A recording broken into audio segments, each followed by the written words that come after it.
Hello, moi je m'appelle Sylvain et je vais vous présenter comment faire un émetteur AC avec un Arduino Nano pour vérifier les triacs et les optotriacs.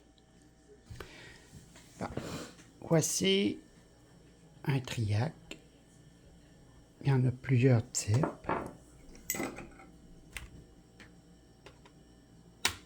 Il y en a des gros comme ça, à 30 ampères.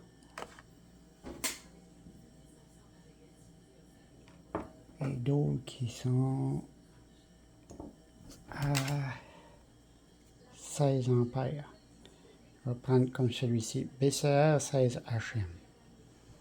Ça, c'est un triac. Comme on peut voir, il y a 3 pattes. Mais pour savoir lequel est la gâchette, ben c'est celui-là que la lame est plus petite que les deux autres. Les deux autres sont plus grosses. L'une, c'est pour l'entrée du courant, puis l'autre, la sortie du courant alternatif. Puis la gâchette, ben ça prend 20 mA, 25 mA maximal, parce que lui, le BCR 16HM, lui, ça prend 25 mA. Il y en a d'autres qui peuvent prendre 50 mA, mais ça dépend de la marque. Il y a ici, comme on peut voir, les optotriacs. MOC 3021. J'en ai mis un ici, là. Puis ici, c'est BCR 16HM. Ça, c'est mon Arduino, le bouton. Là, on peut voir le schéma électronique. Comme on peut voir, ici, ça, c'est le Nano. J'ai connecté le bouton avec le GND, avec l'entrée AO. Lui étant input pull-up, parce que lui, ça prend du négatif pour faire l'action. Ici, ça c'est le MOC 3021. Ici, pour savoir comment faire la lecture de la patte, eh bien, on va prendre une loupe. Comme on peut voir, on voit le petit point rond ici, là. La première patte, c'est le 1, 2, 3, 4, 5 et 6. Le 1 et le 2, ça c'est la LED. Ça c'est non connecté. Ça c'est l'entrée alternative. Ça c'est non connecté. Puis c'est la sortie alternative. Ça c'est un optotriac. Comme on peut voir sur le schéma ici. Ici c'est le Nano. Le GND il est connecté à la pin 2. Ici la pin 1. Il est connecté sur la résistance 330 ohms. Il s'en va à la pin 4. Ici, la pin 5, A5 veut dire, il s'en va à la pin 6. Il peut être entré là ou entré là, il peut faire un des deux. Moi, je l'ai mis sur la pin, pin 6, A5. Puis sur le L1 du triac. Ici, le T1, lui, c'est sa sortie. Puis lui, c'est la sortie ici, là.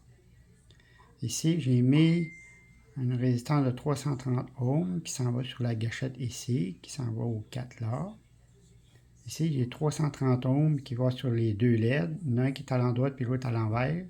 La même affaire ici, droite à l'envers, puis 330 ohms qui va ici, là. Ici, là, il s'en va sur la pin A3. Parce que mon alternative courant, il va se faire avec le A3 puis le A5. Fait que là, il va tout le temps basculer sur les deux là. Les polarités sont toujours changées. Le bouton, on fait une presser. Puis là, ici, on peut voir non connecté. Non connecté, la pin 3 puis la pin 5. C'est juste ça le schéma. Là, maintenant, la programmation. Là, j'ai fait un voice setup.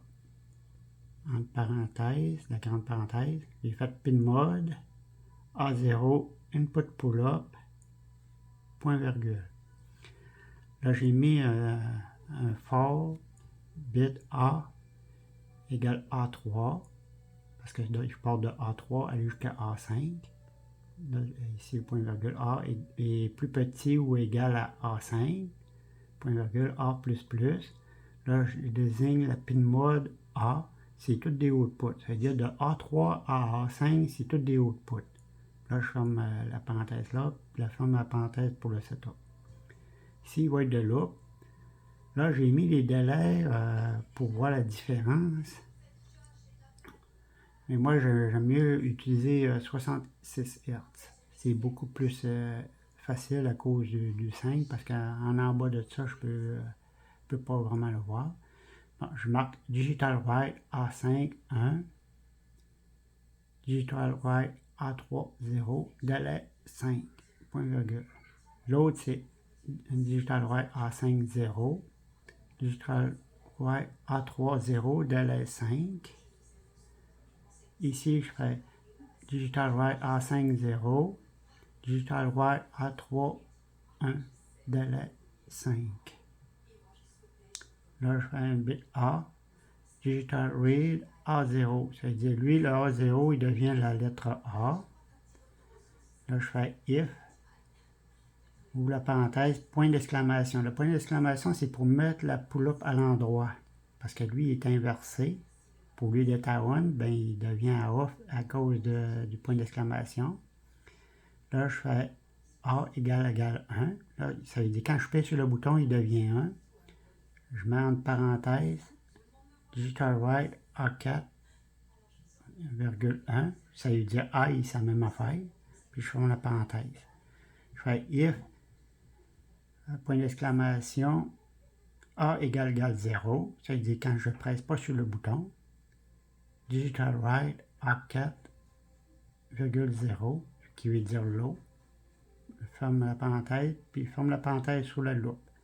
Bon, une fois que la programmation était téléchargée sur l'Arduino, ben là, on peut voir que toutes les connexions sont faites. Et là, j'ai connecté un oscilloscope. Fait que là, j'ai mis sur ma pin du A4. Et ça. Voilà, c'est A3 veut dire. La pin A3, parce qu'il part du A3 ici, là. Ça va directement là. Puis l'autre, mon oscilloscope, la pin est ici, là. Je l'ai connecté à la sortie de l'optotriac ici, là. Qui est juste ici, là. Bon, là, je vais presser sur le bouton. Mais avant de presser sur le bouton, je vais mettre ça aussi sur le nombre de Hertz.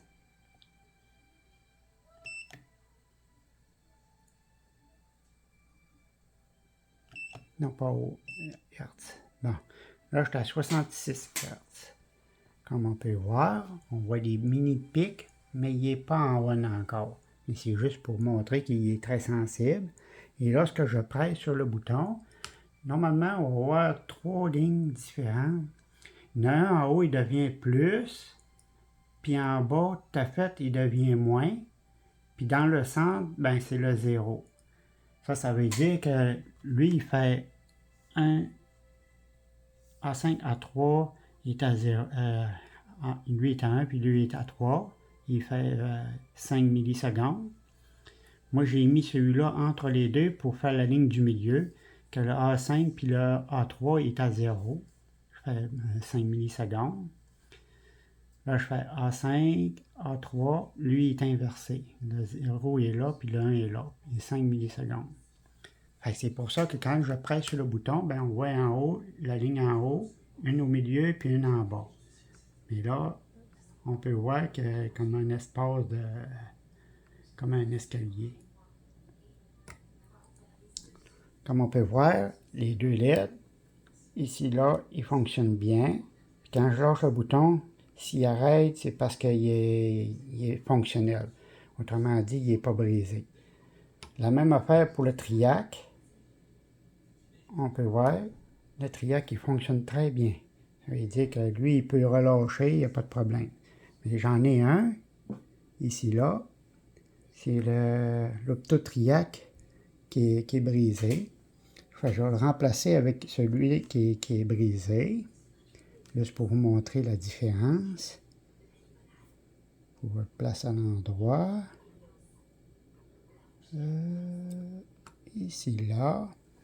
Et lorsque je presse dessus, comme on peut voir, il n'y a rien. Puis il n'y a rien ici, là. Ça veut dire que celui-là, l'optotriaque, est défectueux. C'est comme ça qu'on peut voir la différence avec une neuve et une vieille qui est vraiment brisée. Quand je pèse dessus, ben, comme on peut voir, il fonctionne bien. J'ai mis mon oscilloscope à 10 millisecondes. J'ai mis celui-ci à chaque carreau, il est à 5 volts. Comme on peut voir, un carreau équivaut 5 volts. Puis quand je presse sur le bouton, ben, on peut voir, il est à 4 volts en haut, puis il est à 4 volts en bas.